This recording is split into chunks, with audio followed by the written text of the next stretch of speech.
Itu sebab kata dia tak mampu menyatu padukan rakyat Malaysia ni sendiri.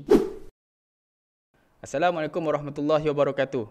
Alhamdulillah bertemu lagi kita dalam program Sembang Santai kita, Anjuran Isma Nilai. Pertamanya ucapan terima kasih yang tidak terhingga kepada viewers dan subscribers kita yang terus-menerus memberi sokongan kepada program atau rancangan Sembang Santai kita. Bagi siapa yang masih belum subscribe, tekan butang subscribe dan tekan butang loceng untuk terus-menerus menerima notifikasi awal untuk konten-konten kita selepas ini, supaya kita lebih bersemangat untuk menghasilkan konten-konten yang bermanfaat kepada anda semua, insya-Allah. Alhamdulillah malam ini ataupun hari ini kita rasa sangat bertuah kerana kita menjemput ataupun menerima kehadiran seorang tokoh pendidikan negara yang berbahagia, Ustaz Muhammad Aziz bin Hassan. Beliau merupakan Presiden Ikatan Guru-Guru Malaysia ataupun dikenali sebagai iGuru. Apa khabar, Ustaz? Khabar baik, Alhamdulillah. Baik, Ustaz. Alhamdulillah malam ni kita nak sembang santai je, Ustaz. Ya, ya. Okay, kita nak sembang santai-santai kan. Kita nak bincang pasal pendidikan. Kita dah jemput Ustaz sebagai Presiden Guru, kita nak bincang pasal isu pendidikan. Jadi saya nak mulakan perbincangan kita pada hari ini iaitu dengan mengungkapkan satu persoalan yang besar. Untuk sebagai satu orang kata apa, persoalan yang kita nak pegang, iaitu bahawa pernyataan yang mengatakan bahawa sekolah vernacular merupakan salah satu faktor atau punca kepada terpinggirnya bahasa Melayu. Jadi ini yang kita nak ulas dan bincang pada hari ini. Okey. Dan bila kita cakap pasal bahasa ni sendiri, Ustaz, pada pendapat saya bahasa ni merupakan cerminan kepada suatu bangsa itu sendiri. Dan bahasa juga merupakan senjata yang sangat ampuh dalam menyatu padukan rakyat berbilang kaum ataupun etnik yang berbilang bangsa di Malaysia ni sendiri. Kan? Tapi sungguh pun begitu, dalam kita dah pun merdeka sebanyak 65 tahun. Sebanyak 65 tahun kita merdeka. Bila kita cakap pasal isu kebangsaan, dia menjadi satu kontroversi. Satu isu yang hangat diperkatakan walaupun 65 tahun merdeka, Ustaz. Kan? Dalam perlembagaan pun dah termaktub dalam klausa 152 mengatakan bahasa Melayu merupakan bahasa rasmi. Dalam Akta 1963 dan 1967 mengangkat bahasa Melayu sebagai bahasa kebangsaan. Jelas menunjukkan bahawa bahasa Melayu ini bukan hanya khas untuk bangsa Melayu, bahkan perlu diangkat, diguna dan dimartabatkan oleh semua bangsa di rakyat Malaysia ni. Okey, baik. Persoalan pertama kepada Ustaz. Balik pada persoalan yang besar yang saya nak timbulkan tadi tu. Baru-baru ini, timbalan Menteri Pendidikan kedua kita, Datuk Mah Hang Sun, buat kenyataan bahawa penguasaan bahasa Melayu dalam kalangan pelajar sekolah vernacular telah meningkat pada masa ini. Jadi, pada Ustaz, komen Ustaz terhadap pernyataan ni. Okey, terima kasih Saudara Ridwan atas jemputan. Dan sebelum saya menjawab atau respon kepada apa yang Encik Ridwan tanya tadi, saya nak sebut bahawa saya adalah Presiden Ikatan Guru-Guru Muslim Malaysia. Kita sebuah NGO yang berjuang untuk pendidikan. Dan sebelum saya nak respon tadi pasal kenyataan ni yang berhormat timbalan Menteri Pendidikan berkaitan dengan pencapaian pelajar-pelajar ataupun murid-murid sekolah vernacular yang meningkat penguasaan bahasa Melayu dia. Sebelum saya nak respon kepada perkara tersebut, pertama hari ini kita dah 23 hari bulan Ogos dan kita ada 7 hari lagi untuk sambut hari yang paling bertuah, iaitu sambutan Hari Kemerdekaan. Dan ini yang menarik untuk kita lihat bila kita sebut kemerdekaan, iaitulah kita sepatutnya kita diberikan kebebasan menentukan negara kita sendiri. Dan dalam kebebasan kita menentukan negara kita, kita telah meletakkan satu identiti nasional. Dan identiti nasional itu terletak pada, kita kata salah satu elemen dia ialah bahasa. Dan bahasa Melayu ni tercatat dalam termaktub dalam perlembagaan dalam perkara 152/6 yang menyatakan bahasa Melayu sebagai bahasa kebangsaan. Jadi bila kita bahasa Melayu sebagai bahasa kebangsaan, bermakna dalam semua rakyat Malaysia, tak kira lah India, China, Melayu India, China ataupun Iban, Kadazan, apa semua sekali mesti mengangkat dan mendaulatkan kedudukan bahasa Melayu. Dan bila kita sebut sebagai bahasa kebangsaan yang digunakan dalam urusan rasmi tadi, makna dia dalam kerajaan persekutuan, dalam kerajaan negeri, dalam pihak berkuasa awam mesti menggunakan bahasa Melayu. Jadi sebelum saya nak jawab tadi yang dibangkit oleh Yang Berhormat Timbalan Menteri Pendidikan tadi, dia jawapannya simple dia. Sama ada jawapan tu ada betul dan tidak. Kalau kita kata betul, mungkin apabila dilihat pada pencapaian pelajar-pelajar Cina, mungkin diukur dari segi data result, mungkin dia buat ujian, peperiksaan.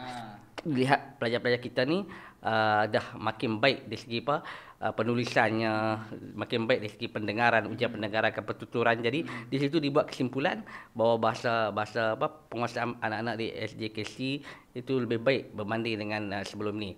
Mungkin itu ada kebenarannya. Tapi dalam satu soalan ini kita timbul satu persoalan, bila kita kata kalau kita ukur dari segi peperiksaan macam tu, mungkin ada benarnya. Tetapi satu hakikat yang kita kena tanya balik, bagaimana dia punya apa kurikulum bahasa Melayu yang diajar di sekolah jenis kebangsaan Cina dengan kurikulum yang diajar di sekolah kebangsaan itu ada perbezaan dia. Oh, berbeza dari sudut silibus. Silibus dan sukatan dia. Jadi mungkin pelajar Cina yang belajar di sekolah kebangsaan, macam contoh kita belajar di sekolah kebangsaan sekian, mungkin mereka bahasa buku teks yang mereka guna tu, kandungan dia, kurikulum dan silibus dia jauh lebih standard dia lebih tinggi berbanding dengan buku teks yang digunakan di sekolah jenis kebangsaan Cina. Jadi ini kita tak boleh nak kata, kalau di situ kita lihat mungkin ada timbul persoalan. Maknanya kenyataan tu mungkin boleh dipertikaikan sebab kualiti standard yang diajar bahasa Melayu di sekolah Cina takkan sama dengan kualiti standard yang diajar di sekolah kebangsaan.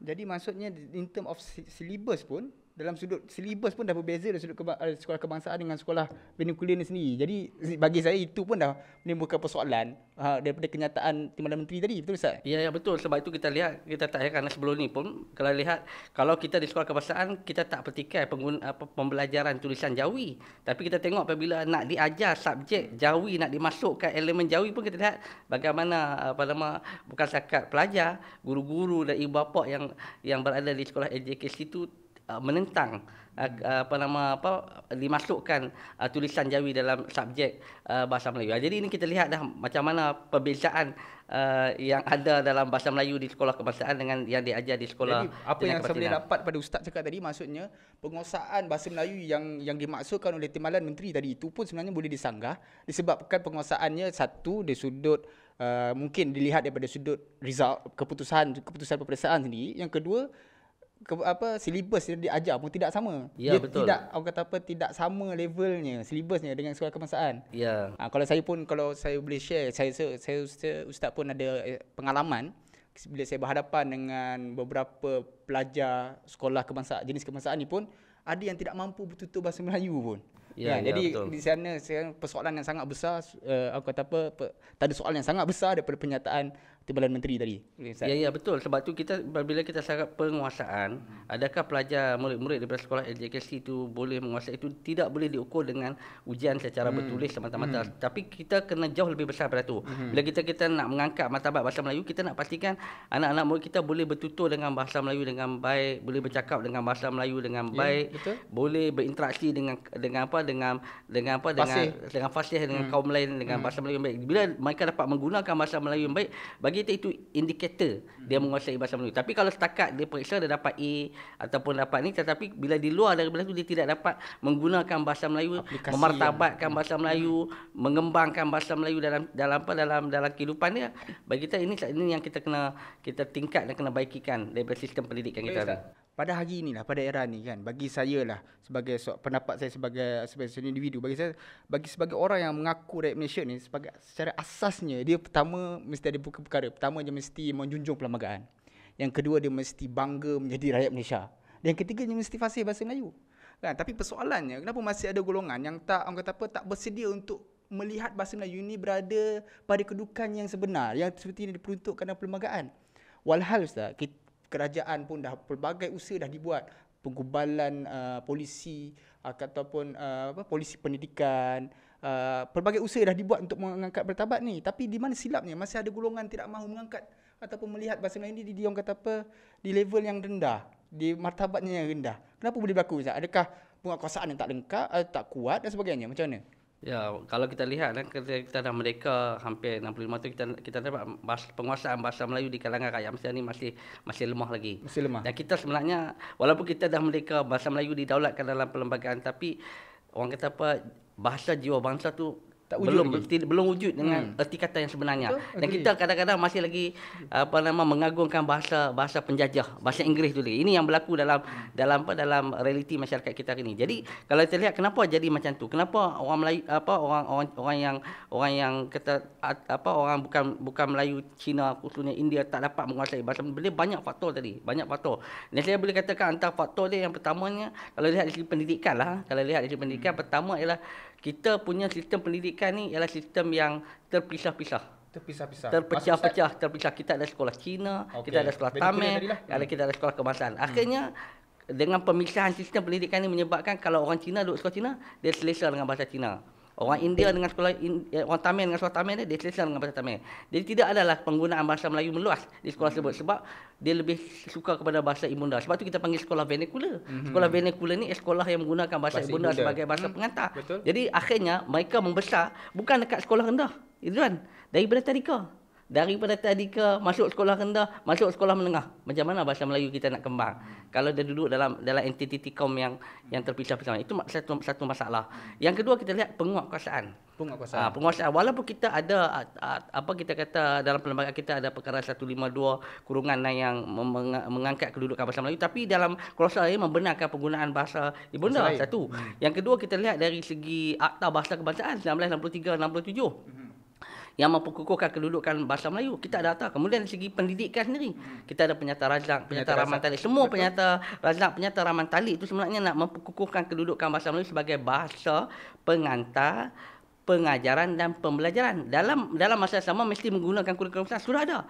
Tapi tinggal lagi penguatkuasaan. Jadi bila berkait dengan penguatkuasaan ni, berkait orang yang ada kuasa tadi. Sejauh mana orang yang ada kuasa tadi, pemimpin-pemimpin yang diamanahkan tadi, dia menguatkuasakan apa yang kita buat akta tadi. Jadi kalau kelemahan penguatkuasaan tadi, maknanya ni kita kena perkukuhkan. Contoh saya bagi satu contoh, kita ada DBP. DBP ada Akta 1959 yang memberi kuasa kepada DBP untuk memperkukuhkan kedudukan bahasa Melayu. Tetapi adakah cukup dengan Akta 1959 DBP itu untuk dikukuh? Kita kena bagikan lagi penguatkuasaan kepada DBP, boleh memberikan justifikasi undang-undang kepada mana-mana pihak yang melanggar penggunaan bahasa Melayu tadi. Jadi kalau diberikan kuasa tadi di sudut peruntukan, saya rasa ini akan lagi memperkukuhkan kedudukan bahasa Melayu. Sebenarnya kadang-kadang kita lihat walaupun kita kata bahasa Melayu sebagai bahasa kebangsaan, tapi seolah-olah kita membiarkan bahasa luar atau bahasa penjajah, bahasa Inggeris ni bertebaran luas digunakan, bukan saja dalam banyak sektor lah. Tapi tadi saya tarik dengan poin pertama Ustaz tadi Ustaz kata penguatkuasaan. Yang pertama tadi apabila terpisah-pisah tadi tu kan, memang betul pun bila kita ni duduk dalam kalangan orang kata bangsa kita satu dari sudut bahasa tadi dia tak berkembang. Kita selesa dengan cakap dengan bahasa ibunda kita sendiri kan. Cina cakap dengan bahasa Cinanya, India cakap Indianya kan. Selain dari isu bahasa juga sebenarnya kalau kita tengok jauh daripada Ustaz, dia di sudut sosial dia tak mampu bergaul. Di situlah tu sebab kata dia tak mampu menyatu padukan rakyat Malaysia ni sendiri. Terpisah-pisah. Ada Ustaz kata tadika lagi, dia dah terpisah. Macam mana dia nak kenal bangsa Melayu, macam mana nak kenal bahasa Cina, macam mana budaya dia, percakapan dia, bahasa dia. Jadi itu sebab tak tercapai maksud pendidikan sebagai alat penyatu paduan rakyat Malaysia. Betul Ustaz? Betul, saya setuju. Sebab tu kita merdeka tapi kita gagal untuk menjadikan bahasa sebagai alat penyatuan kaum atau alat perpaduan kaum. Jadi tidak berlaku kita kata interaksi di antara sama kaum sejak daripada bawah, akhirnya memberi kesan kepada apabila peringkat yang seterusnya. Akhirnya akan berlaku yang disebut sebagai dia panggil perkauman, chauvinis, prasangka, prejudis dan sebagainya. Akhirnya keadaan ini akan pada masa akan datang akan menjadikan negara kita dalam keadaan yang tidak baik. Jadi kita kena balik kepada asas mendaulatkan bahasa Melayu sebagai bahasa kebangsaan, bukan saja sebagai satu ungkapan tetapi implementasi tadi. Macam mana kita dalam pendidikan ni kita bermula daripada tadika semuanya mesti menjadikan pendidikan hanya satu arah, meletakkan bahasa Melayu sebagai bahasa pengantar pendidikan tadi. Okey, baik Ustaz. Kita dah dengar tadi dengan adanya sekolah vernacular ni sendiri pun dari satu sudut saja penguasaan bahasa Melayu pun dah mempunyai orang kata bawa kepada permasalahan. Belum kita cakap pasal sosial, dari sudut sosial, dari sudut penyatu paduan. Tetapi Ustaz, pada Mei lepas Mahkamah Tinggi Kota Baru, Aiguru pun sendiri menjadi plaintiff dalam membuka kes mempersoalkan keabsahan kewujudan sekolah vernacular ni dalam sudut perlembagaan itu sendiri. Malangnya Mahkamah Tinggi mengabsahkan kewujudan sekolah vernacular ni. Jadi persoalan nak tanya Ustaz, apa impak dia daripada keputusan Mahkamah Tinggi Kota Baru tu Ustaz? Jadi kalau kita tengok balik keputusan Mahkamah Tinggi dan saya berada dalam pembicaraan tersebut, sebenarnya keputusan Mahkamah Tinggi Kota Baru adalah lanjutan daripada keputusan yang telah dibuat di Mahkamah Persekutuan, iaitu Hakim Nazlan tadi. Jadi apa yang diputuskan itu adalah mengulang balik apa keputusan yang dibuat di Mahkamah Persekutuan. Jadi di situ kita lihat pertama sekali apabila dalam keputusan itu menyatakan bahawa sekolah vernacular ni adalah isu dia public authority ataupun tidak. Mana adakah dia adalah pihak berkuasa awam ataupun tidak. Jadi kalau kita katakan dia adalah pihak berkuasa awam dan mahkamah menjustifikasikan dia sebagai pihak berkuasa awam, bermakna dia layak kekal vernacular itu dibenarkan wujud dalam sistem pendidikan kita, tapi dengan syarat sebenarnya. Itu syaratnya ialah mereka mesti meletakkan bahasa Melayu sebagai bahasa pengantar pendidikan. Yang kedua, dia mesti menggunakan pakai kurikulum kebangsaan. Kalau mereka melanggar dua benda ni, tidak menggunakan kurikulum kebangsaan dan tidak mendaulatkan bahasa Melayu, maka kita boleh sepatutnya keabsahan dia sebagai sekolah Melayu boleh dipertikaikan, dipersoalkan tadi. Itu maksud dia, kesan implikasi daripada sebenarnya dia sebenarnya apa yang dibuat tu sebenarnya nak melihat balik kewujudan sekolah vernacular ni mesti selari dengan perlembagaan. Yang kedua, mesti selari dengan dasar pendidikan negara. Dasar pendidikan negara. Baik Ustaz. Jadi kita dah bincang panjang tadi. Kita melihat sekolah vernacular, impak atau kesannya kepada penguasaan bahasa Melayu itu sendiri. Jadi Ustaz, kita dah melihat masalah ni, apa yang kita boleh buat Ustaz? Dari sudut kapasiti kita lah. Ustaz mungkin daripada persediaan air guru, kami ni sebagai rakyat biasa ni, apa yang kita boleh bantu dalam mengangkat, memartabatkan bahasa Melayu di kedudukan yang sebenar? Ya, jadi saya lihat dalam skala konteks kita hari ini, pertama sekali kerajaan kena gunakan kuasa untuk memperkukuhkan kedudukan bahasa Melayu lah. Pertama maksudnya memperkukuhkan kedudukan bahasa Melayu di segi perundangan tadi. Maksudnya bahasa Melayu ni diperluaskan penggunaannya bukan sebagai bahasa urusan kerajaan semata-mata, tapi dalam perundangan, dalam perhakiman, dalam parlimen. Ini diperkukuhkan kedudukan bahasa Melayu. Kita tak nak lagi wakil rakyat yang tak lagi menggunakan bahasa Melayu, masih lagi ada menggunakan bahasa Inggeris. Itu yang pertama. Yang kedua, dari segi pendidikan ni kita lihat ialah kerajaan kena pastikan bahasa Melayu diperkukuhkan di sekolah SDKC. Maknanya si kurikulumnya, penyediaan gurunya. Dan kita nak guru-guru yang dibekalkan di sekolah SDKC ini daripada guru-guru yang mahir bahasa Melayu, bukan guru-guru yang daripada kaum yang sedia ada, yang akhirnya mereka tak dapat menguasai bahasa Melayu yang baik. Kalaupun mereka nak menguasai bahasa Melayu baik, mereka mesti mengambil ijazah sarjana muda pendidikan bahasa Melayu. Mana dia orang Cina, orang India belajar ijazah sarjana muda pendidikan bahasa Melayu, dia mengajar di sekolah SDKC. Ini antara satu langkah yang kita boleh buat. Yang ketiga, asimilasi dan integrasi. Maksudnya kena ada program interaksi di antara orang anak murid-murid pelajar Melayu dan pelajar Cina ni kena berada dalam program aktiviti co-curriculum atau sebagainya supaya menyemarakkan penggunaan bahasa Melayu tadi.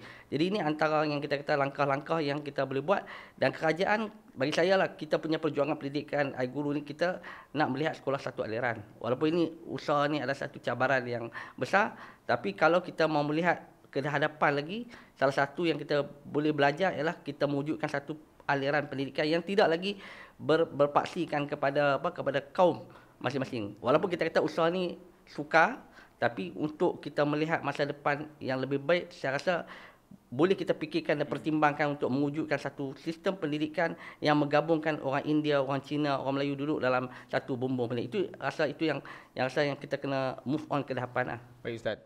Hasrat yang sangat murni. Pendidikan adalah satu alat yang sangat baik dalam menyatu padukan rakyat yang bilang kaum di dalam negara kita. Usaha yang sangat jauh, dan dia memerlukan pengorbanan dan usaha yang bersungguh dari semua pihak. Betul Ustaz? Ya, betul. Baik, saya rasa di situ saja perbincangan kita. Bagi saya sudah sampai masanya kan, untuk kita bersama-sama menjayakan dan memikirkan satu bentuk pendidikan yang mampu membina warga negara yang bersatu padu. Kan? Kemerdekaan yang kita capai ni dah lebih 65 tahun pun, dah 5 tahun, akan menjadi lebih bermakna apabila semua rakyat di Malaysia ini menjadikan bahasa Melayu sebagai bahasa kebangsaan dan dipertuturkan dan menjadi alat penyatu paduan. Itulah maksud kemerdekaan yang lebih bermakna untuk kita. Kan Ustaz? Sebenarnya tidak adalah masalah untuk mempelajari pelbagai bahasa pun. Tapi jadikanlah bahasa Melayu itu sebagai bahasa utama dan diutamakan dan dimartabatkan di kedudukan yang sebenar. Terima kasih banyak Ustaz. Ya, sama-sama. InsyaAllah kita akan jemput lagi. Ya, Banyak lagi benda kita nak discuss ni pasal pendidikan ni. InsyaAllah jangan serik untuk InsyaAllah, datang. InsyaAllah. Terima kasih tuan-tuan, perempuan yang sudi mendengar sehingga ke habis diskusi kita pada malam ni. Pada hari ini insyaAllah kita akan teruskan rancangan sembang santai kita di masa-masa akan datang. Sekian saja, wabillahi taufik wal hidayah. Assalamualaikum warahmatullahi wabarakatuh.